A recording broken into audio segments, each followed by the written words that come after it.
back, ladies and gentlemen, and it's been too long. It's your boy Icon here. More TV DC reviews. And I've been saying since the beginning, if you've watched any of my other reviews, any of my other streams, I've always ended a stream or ended a review saying that eventually we'll get Titans, eventually we'll get Titans, we'll get Titans. And apparently HBO Max listened to me, because boy did we get Titans. Not only did Titans come back, but they gave us 3 episodes right out the gate. And I'm just like, I do not have enough time to review all this, but you know, you got to make the time. So 3 episodes of Titans, and the first episode, for whatever reason, was called Barbara Gordon. And this is the Barbara Gordon season 3 premiere review. Now, I say that because although it was called Barbara Gordon, she kind of wasn't really the main. I mean, she had her moments, but she wasn't like the main focus of the whole thing. The episode starts specifically with Jason. We didn't even get a video package that said last season on Titans, and then the show just starts. You know, like when you hit play, it just starts. And it's Jason, you know, he found the Joker. He calls Bruce and he's just like, yo, I found that green-haired piece of trash. And then, you know, Bruce is like, don't engage, Jason. And then he's just like, but I can get him, Bruce. And he's like, don't engage. And then, of course, he engages. You know, he goes down. Because that's the thing, is like, when we saw Jason Todd pop up in season 1, there was that, like, it was that awkward excitement of like, yay, it's Jason Todd. But then it's like, oh, yeah, that's right. You know, because you know what happens. He does the thing. And then before he goes down, he ends up taking like a whiff of something. It looked like an asthma pump.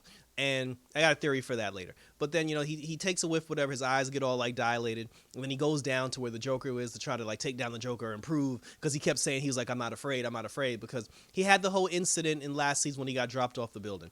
And I feel like that chemical compound that he was absorbing, it was a sort of fear toxin to kind of like reverse fear, to make, you know, to prevent him from being afraid, you know, from the thing he's afraid of, which is him being dropped out of the building. But anyway, so he goes down, obviously the Joker, you know, runs up on him, busts him in the head with the crowbar, beats the tar out of him, and then he kills Jason Todd.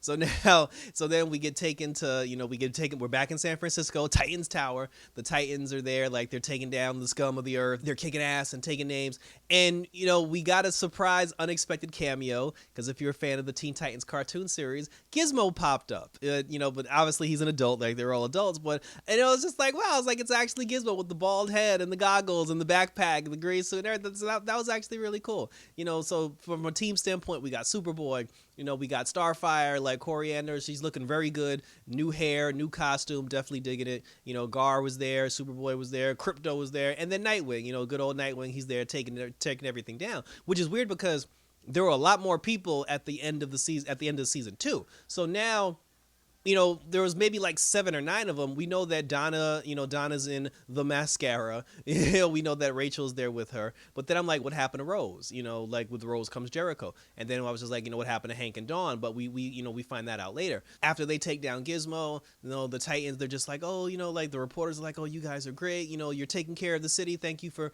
doing what you do for our city. And then, you know, meanwhile, while everybody's doing press interviews and everything, Nightwing's just standing up in the shadows, Batman style. And then Corey was just like, well, why don't you talk to the press? And then he was just like, Batman and I never talked to the press. And she was like, yeah, that's why the press that you guys got was always bad. You know, and then, you know, while the two of them are talking, he gets the call, and then that's when I guess it was Bruce that told him that Jason had died.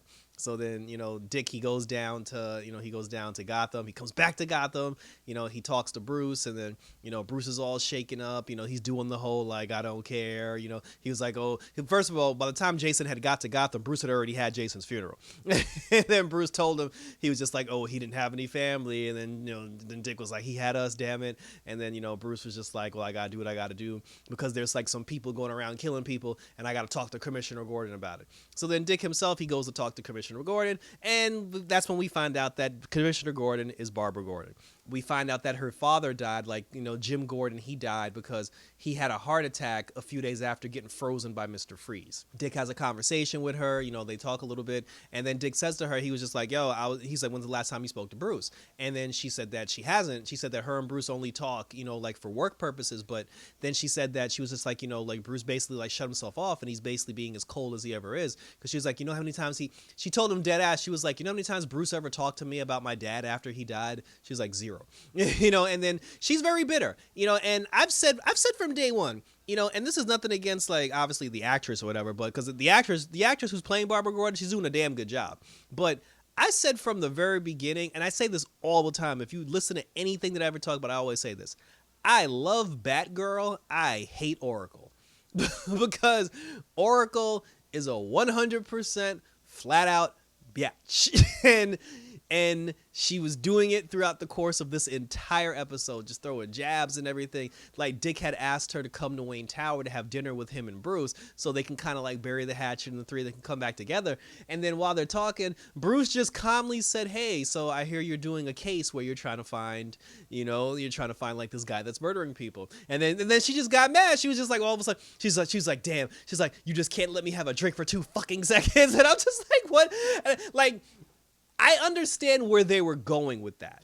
I understand the point of that scene, but it was almost like Bruce didn't say anything to justify her spazzing like that. Like, she was basically just looking for a reason to spaz, and then she even said, she was just like, oh, and then Bruce was like, oh, your dad and I had better communication. She's like, my father died. She says, she's like, my father died because he was frozen by a weirdo in a fucking refrigerator costume. And then he's like, Mr. Freeze. She's like, I know who the fuck his name is. And then Dick is just sitting there like, oh God, and then she curses him out. And then she's just like, oh, you weaponized Dick Grayson's pain. You got Jason killed, because of you, I got shot in the spine. And that's another thing. Like, I'm under the impression that she got shot in the spine.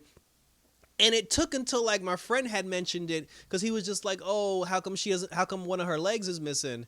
And I'm like, what do you mean? She's not missing a leg. And then when I looked, because the whole time I thought her legs were crossed, and I'm just like, is she missing a leg? So is the reason why she's in a wheelchair because she doesn't have a leg? Did she even get, did the Joker even shoot her in the spine?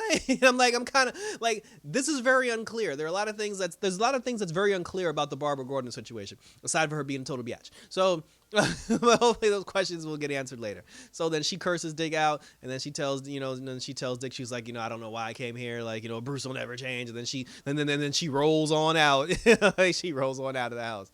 So then, after that, Dick starts investigating, because they said that because he found out that Jason was doing something before he ran up on the Joker. He's trying to figure out what Jason was up to. Because Dick had found the chemical compound that that Jason was injecting. He goes down to a warehouse. He finds the compound. He starts looking it up. He goes back to Wayne Manor. He goes into the Batcave, and he starts analyzing the compound that Jason was messing with. While he was doing that, Bruce shows up again, and then Dick had noticed on the computer that Bruce was looking up potential recruits to find a new Robin. And then that's when Dick kind of lost it, because he was like, bro, he's like, Jason's body is barely cold, and he's like, yo, you sitting up here, you trying to replace him already. And then then Bruce did this weird thing where it's like, I didn't know if he was drunk, I didn't know if he was smoking weed, like I didn't know if he was high or something. He just came in like a crack fiend. He was just like, yo, come on, Dick, just put the costume on, baby, one more time. And I'm like, what's wrong with him? And then because he sat there, he was like, do you want to be Robin again? And then Dick was like, no, I don't want to be fucking Robin again. And but then he said it, like Bruce actually said the words. He was like, yo, I can't do this by myself. He said, I can't do this alone. And then Dick was like, well, then don't do it then, shit. And he walked in, and then he walked out.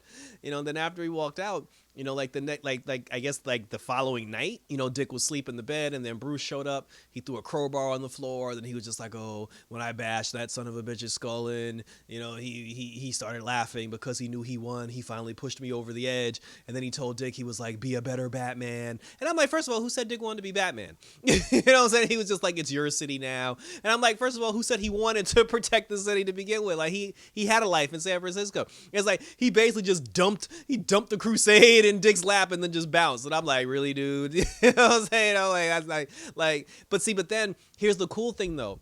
This mimics the storyline of why Bruce disappeared on Batwoman. Because when Batwoman starts, they said that he was gone for like 3 years and nobody knew where Bruce was. And then there was an episode where Kate had accidentally killed somebody. And then Kate was going crazy, and she was just like, oh, I'm not worthy of wearing the cape and cowl, because she was like, I violated the one rule, the no kill rule. And then Luke had said to Kate, he was just like, why do you think, he said, Bruce has been gone for 3-4 years. And then he said, there's a reason why the Joker hasn't been seen in Gotham in 3 or 4 years that Bruce has been gone. He was like, he's not in Arkham, Kate. Like, Bruce killed his ass. And that's why Bruce, lost his ish, and then Bruce left. So now I'm just kind of like, this whole thing's actually like mimicking Batwoman, like perfectly to a T. Yeah, but that was it. Like, Bruce snapped, like I said, he said he killed the Joker. He flat out said he killed him.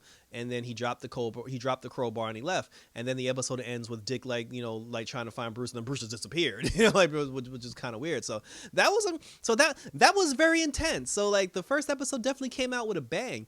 Corey's going through something because we are getting the Tamaran invasion, but that's obviously not going to happen until like later on in the season. But Corey has this weird thing with her powers now where I don't know what her powers are doing, but all I know is like at one moment she saw some blue flashing light and the next moment she ended up in the street. So we'll find out what's going on with her powers. She ended up calling the doctor that she almost slept with back in season 1, the dude who was like this close and hitting it, but he wanted to actually talk to her about her problems. And I'm like, bro, you could have talked to her about that after the fact. But anyway, so Corey's going through some stuff right now, which obviously has something to do with the Tamaranian invasion. Gar is researching animals because for the love of God, he's finally going to try to turn himself into something other than a freaking tiger. And that's even weird to me because now we're trying to act like the snake thing in the season 2 premiere never happened. And and then also we got a little tease, we got a little plug in real quick. My man Tim Drizzle, T Dreezy, Tim Drake. Apparently he's half black and half Asian, because his daddy and I don't know if that's his stepmom or his actual mom, but they own it's like a Chinese soul food restaurant at the corner of Crenshaw or something. So he has like an Asian cousin, and then he's like a super Batman and Robin fan, and he heard the news that Robin had died, and then his mom was just like, I'm sorry, honey. She's like, I know how much you really, was a fan of Batman and Robin. And then, and then his cousin was just like, oh no, like he said like they killed Jason Todd. That means there'll be more crime in Gotham.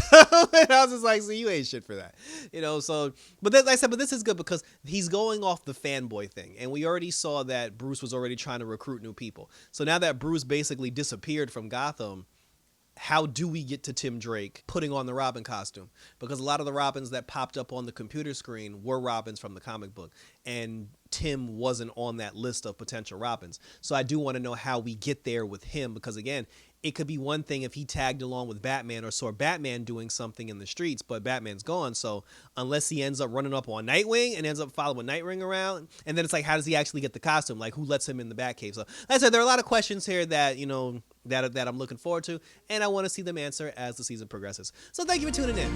As we are back, Titans are back, bitches. So let's share your thoughts below. What did you think of the first episode? What did you think of the characters? What do you think of Barbara Gordon? How do you think she lost her leg? Share your thoughts, comments, questions, and or concerns, and we will continue to talk about it. So thanks again, guys. Hit me up on Twitter, hit me up on Instagram as always. So until episode 2 of Titans, take care, and I'm out this. Yeah.